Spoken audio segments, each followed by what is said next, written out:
Welcome back to the Stephen A. Smith Show. Before I get on out of here, I had to talk about a story that's very, very important. And albeit indirect, it involves... The WNBA just dropped a nuclear bomb on its own future, and this time the fallout might be radioactive enough to destroy the entire league. We're talking about a move so catastrophic, so driven by ego and internal politics that it has forced the loudest voice in sports media to step in and expose the ugly truth.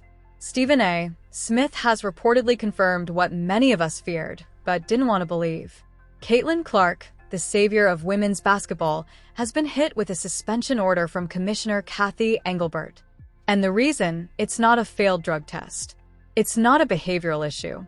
And it's certainly not because of anything she did on the court.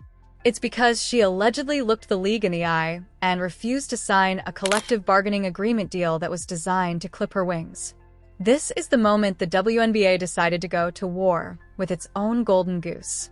And if the rumors are true, they are about to learn a very expensive lesson about leverage. You have to understand the magnitude of what Stephen A. Smith is putting on the table here. For months, Smith has been the one mainstream analyst willing to call out the jealousy, the pettiness, and the bizarre gatekeeping that the WNBA old guard has thrown at Clark. He warned them. He went on national television and told the veterans and the front office that they were mishandling an asset that comes around once in a generation. But now the tone has shifted from warning to confirmation.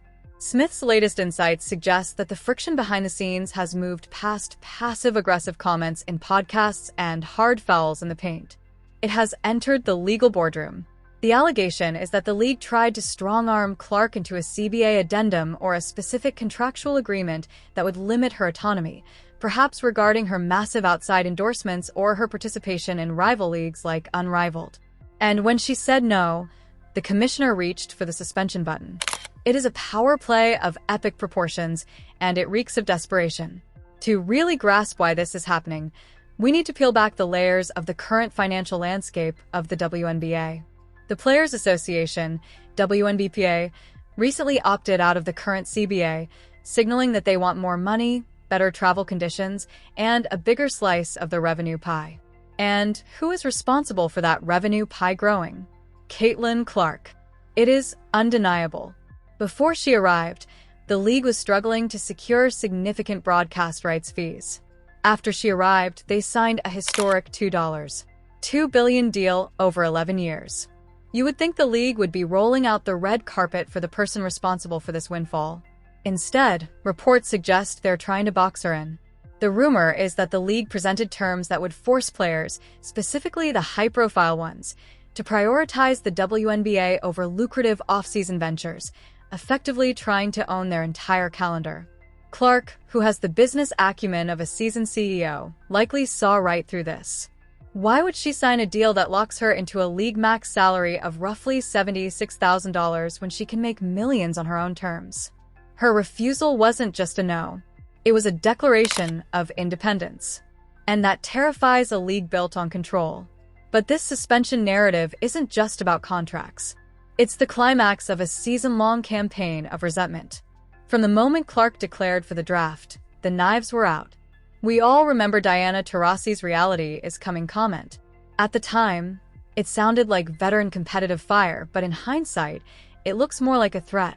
Then came the Cheryl Swoop saga, where a legend of the game seemed to bend over backward to discredit Clark's records, even getting facts wrong just to diminish her impact.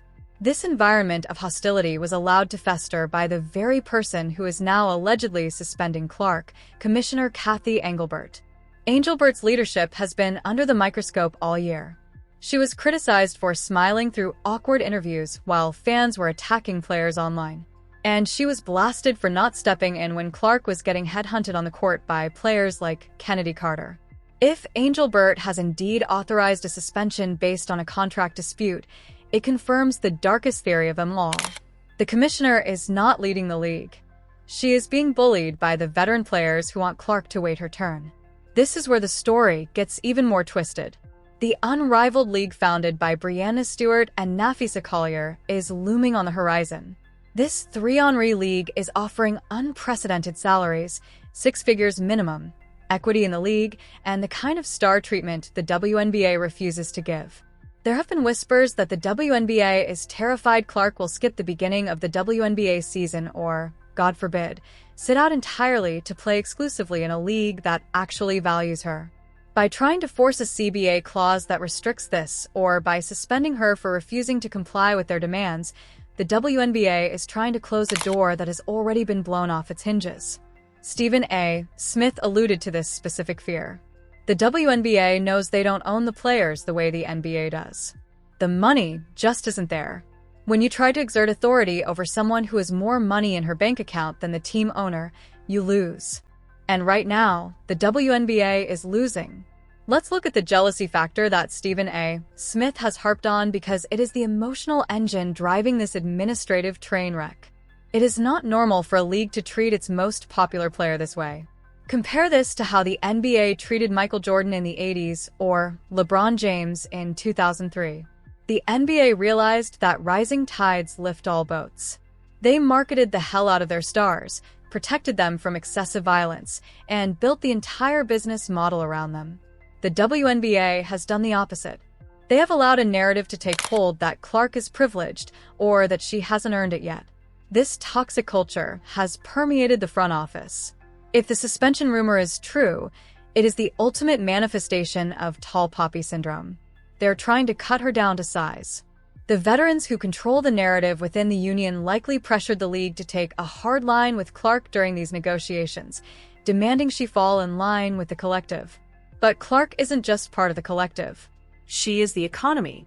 The timing of this couldn't be worse. The WNBA is riding a wave of momentum that is entirely fragile. TV ratings were up 170% this season. Attendance was shattering records.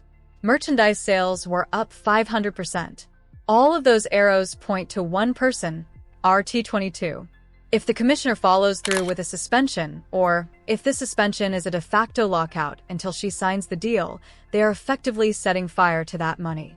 Advertisers like Disney, Amazon, and NBC, who just committed billions to the league, did not sign up for a league without Caitlin Clark. They signed up for the Clark Show. Stephen A. Smith pointed out that the business partners of the WNBA are likely furious right now. They didn't invest in the Chicago Sky versus Connecticut Sun low-scoring defensive battles. They invested in the logos, the deep threes, and the viral moments that only Clark provides. A suspension is a breach of trust with the fans and the financiers. And what about the fans? The backlash on social media since these rumors started circulating has been apocalyptic. The phrase boycott WNBA is trending. People are canceling their league pass subscriptions. The Indiana Fever, who have effectively become America's team, would be playing to empty arenas if Clark isn't on the floor. The WNBA seems to underestimate the loyalty of the new fan base. These aren't legacy WNBA fans who have been watching for 20 years. These are Clark fans who followed her from Iowa. They have no loyalty to the shield of the WNBA. If you take away the reason they are watching, they will simply change the channel. The arrogance of the commissioner to think the brand is strong enough to survive assassinating its main character is staggering. It shows a complete disconnect from reality. A reality that Stephen A. Smith has been trying to shout into their ears for 6 months. We also have to talk about the Olympic snub because it sets the precedent for this suspension. Remember when the selection committee left Clark off the Team USA roster? They used the excuse of experience and chemistry. It was nonsense then, and everyone knew it. It was a gatekeeping move designed to keep the hierarchy in place. That decision cost the WNBA millions in global exposure during the Paris Games. This suspension is the same song, just a different verse. It is the establishment protecting the establishment at the cost of progress. The difference this time is the stakes are higher. Missing the Olympics was a disappointment. Missing the WNBA season due to a contract dispute is a disaster. It validates every critic who said the WNBA wasn't ready for the big time. That they were too petty and too amateur to handle a superstar of this magnitude. There is also the racial component that Stephen A. Smith has fearlessly navigated. He has pointed out the double standards in how Clark is treated versus other players. When Angel re-engages in trash talk or drama, it's often framed as passion. When Clark reacts or simply exists, she is scrutinized or physically targeted. The suspension for refusing a CBA deal feels like a selective enforcement of rules. Would they suspend A.A. Wilson for a similar contract dispute? Would they suspend Breanna Stewart? Or is this punishment specifically tailored for the rookie who dared to be bigger than the league? The optics are terrible. It looks like the league is trying to humble the white superstar to appease the critics who claim she gets special treatment, all while actually giving her the worst treatment of any #1 pick in history. Let's go deeper into the unrivaled leverage, because this is the key to Clark's power. The new 3-on-3 league takes place in the offseason. Historically, when WNBA players would go overseas to Russia or Turkey to make their real money, but Unrivaled is based in Miami, pays huge money, and gives players equity. If the WNBA tries to suspend Clark, she can pivot entirely to Unrivaled. She can make that league the premier destination for women's basketball. Imagine a world where the 3-on-3 league gets better ratings than the WNBA finals, because that's where Caitlin is playing. That is the nightmare scenario for Kathy Engelbert. By playing hardball, the commissioner is inadvertently creating her biggest competitor. She is pushing Clark right into the arms of the competition. It's a strategic blunder that will be studied in business schools for decades as an example of what not to do. Stephen A. Smith's confirmation also.